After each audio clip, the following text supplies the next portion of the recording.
ప్రధాని మోడీ భయపడుతున్నారని అన్నారు ప్రతిపక్ష నేత Rahul Gandhi. US India trade deal పై నరేంద్ర మోడీ నిన్న రాత్రి సంతకం చేశారని చెప్పారు. ఆయన ఇమేజ్ ఎక్కడ దెబ్బతింటుందో అన్న తీవ్రమైన ఒత్తిడిలో ఆయన రాజీ పడ్డారని అన్నారు. దేశాన్ని ప్రజలను అమ్మేశారని విమర్శించారు. మోడీ ఇమేజ్ను సృష్టించిన వారు ఆ ఇమేజ్ను దెబ్బతీస్తున్నారని అన్నారు. అమెరికాలో అదానిపై ఉన్న కేసు నిజానికి బీజేపీ ఆర్థిక వనరులపై మోడీపై కేసు అని అన్నారు. అలాగే ఎప్స్టీన్ ఫైల్స్లో అమెరికా విడుదల చేయనివి ఇంకా ఉన్నాయని అన్నారు. ఈ రెండు ఒత్తిళ్ల వల్ల మోడీ రాజీ పడ్డారని అన్నారు రాహుల్ గాంధీ.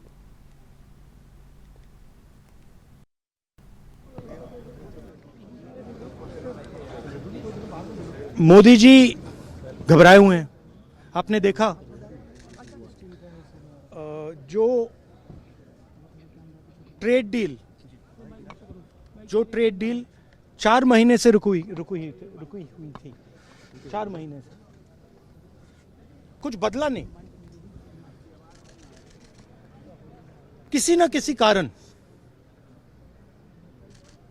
जो मैं जानता हूं नरेंद्र मोदी जानते हैं,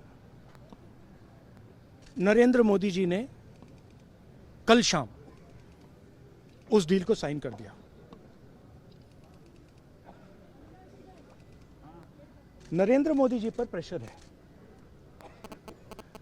भयंकर प्रेशर है. और नरेंद्र मोदी जी का जो इमेज का गुब्बारा है, जो हजारों करोड़ रुपए लेकर बनाया गया था, वो फूट सकता है.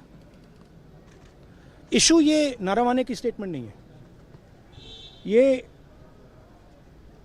ये साइड शो है. और वो भी जानते हैं, मैं भी जानता हूं. मेन बात ये है कि हमारे प्रधानमंत्री को कॉम्प्रोमाइज कर दिया गया है.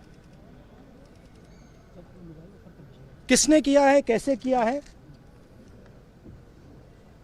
ये हिंदुस्तान की जनता को सोचना है. मगर इतिहास में पहली बार हिस्ट्री में एलओपी को प्रेसिडेंशियल एड्रेस में नहीं बोलने दिया. बाहर बोल दीजिए, जो अंदर नहीं कहा दिया जा रहा है. वो तो ऑटोमेटिकली होगा. बट ये आप समझिए, और हिंदुस्तान के जो किसान हैं, आप सब समझिए कि इस ट्रेड डील में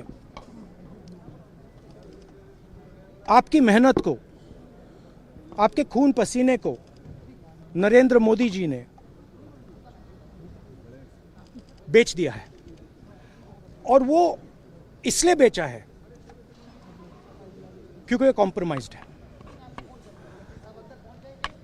सिर्फ आपको नहीं बेचा है, देश को बेचा है. इसीलिए मुझे वहां नहीं बोलने देना है. नरेंद्र मोदी जी डरे हुए हैं क्योंकि जिन लोगों ने उनकी इमेज बनाई है, वो अब उस इमेज को फोड़ने लगे हैं. धन्यवाद. प्रेशर है सर पीएम पे, जो आप कह रहे हैं कि प्रेशर क्या है और क्या दबाव है पीएम के ऊपर, जो आपको